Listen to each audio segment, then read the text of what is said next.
जंगल की गहराइयों में, जहां सूरज की किरणें भी पत्तियों की मोटी छतरी को भेदने में असमर्थ थीं, एक अनजानी सनसनाहट हवा में तैर रही थी। ये वह जंगल था जिसे स्थानीय लोग काला वन कहते थे, जहां हर कदम पर खतरा और हर छाया में रहस्य छिपा था। यहाँ की हवा में नम मिट्टी की गंध थी, मिश्रित उस डर से जो हर जीव के दिल में बसता था।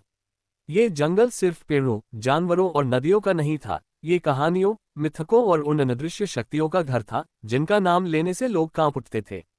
रणवीर, एक 30 वर्षीय वन्यजीव संरक्षक, काला वन में अपनी पहली रात बिता रहा था। उसका चेहरा सख्त था, आंखों में एक जिद थी और दिल में एक मिशन, जंगल के बाघों को बचाने का। पिछले कुछ महीनों में काला वन में बाघों की संख्या रहस्यमयी ढंग से कम हो रही थी। कोई शिकारी नहीं, कोई जाल नहीं, कोई निशान नहीं। बस एक के बाद एक बाघ गायब हो रहे थे। गांव वाले इसे अदृश्य दैत्य का श्राप मानते थे, एक ऐसी शक्ति जो रात के अंधेरे में जंगल को निगल रही थी। रणवीर को इन कहानियों पर यकीन नहीं था। वह विज्ञान का आदमी था, तर्क का पुजारी। उसके लिए हर रहस्य का एक जवाब होता था। लेकिन जैसे ही वह अपने तंबू के बाहर बैठा, रात की सन्नाटे में उसे एक अजीब सी अनुभूति हुई। जंगल की आवाजें, चिड़ियों की चहचहाहट, पत्तियों की सरसराहट और दूर कहीं से आती भेड़ियों की हल्की सी गुर्राहट, सब कुछ सामान्य था, फिर भी कुछ गलत था। हवा में एक ठंडक थी जो सामान्य नहीं थी। क्या तुमने सुना? रणवीर ने अपने साथी माया से पूछा।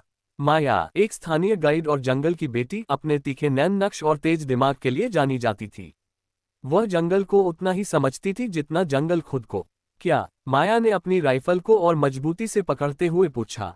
उसकी आंखें अंधेरे में चमक रही थीं, जैसे किसी शिकारी पक्षी की। वो आवाज, रणवीर ने कहा, उसका स्वर थोड़ा कांप रहा था, जैसे कोई फुसफुसा रहा हो। माया ने ध्यान से सुना। कुछ पल बाद उसका चेहरा सख्त हो गया। ये जंगल है रणवीर। यहाँ हवाएं बोलती हैं, पेड़ गाते हैं और छायाएं कहानियां सुनाती हैं।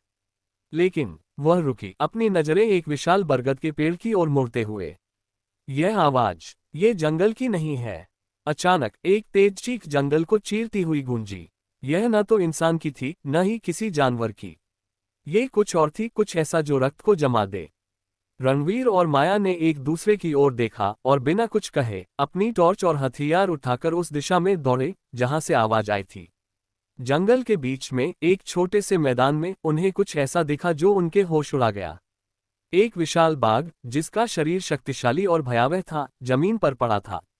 उसकी आंखें खुली थीं, लेकिन उनमें जीवन नहीं था। उसके शरीर पर कोई घाव नहीं, कोई खून नहीं।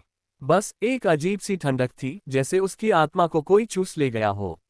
माया ने बाघ के पास झुककर उसकी जांच की। कोई निशान नहीं, कोई जहर नहीं। ये जंगल का काम नहीं है। उसने अपनी नजरें आसपास के अंधेरे में दौड़ाईं। यह अदृश्य दैत्य है। उस रात रणवीर और माया ने तंबू में वापस लौटने का फैसला किया, लेकिन नींद उनके पास नहीं आई। जंगल अब सिर्फ एक जंगल नहीं था, यह एक युद्ध का मैदान बन चुका था। रणवीर को अब भी यकीन था कि इसके पीछे कोई वैज्ञानिक कारण होगा, शायद कोई नया रोग, शायद कोई शिकारी जो इतना चालाक था कि कोई निशान नहीं छोड़ता। लेकिन माया का मन कुछ और कह रहा था। उसने अपने दादाजी की कहानियां सुनी थी, एक प्राचीन शक्ति के बारे में जो जंगल के दिल में सो रही थी और जो अब जाग चुकी थी। हमें गांव के पुजारी से मिलना होगा, माया ने कहा। वह इस जंगल के रहस्यों को जानता है। रणवीर ने हंसने की कोशिश की। पुजारी, तुम सचमुच मानती हो कि कोई दैत्य ये सब कर रहा है? माया ने उसकी ओर गंभीर नजरों से देखा। जंगल में हर सवाल का जवाब किताबों में नहीं मिलता रणवीर। कुछ जवाब सिर्फ दिल से सुने जाते हैं। अगले दिन रणवीर और माया गांव की ओर निकल पड़े, जहां उन्हें पुजारी मिलने वाला था। लेकिन उनके मन में एक सवाल बार बार उठ रहा था, क्या वे सचमुच किसी दैत्य का सामना करने जा रहे थे, या ये सब इंसानों की बनाई साजिश थी? जंगल की गहराइयों में हर कदम पर खतरा बढ़ता जा रहा था और हर छाया में एक नया रहस्य छिपा था।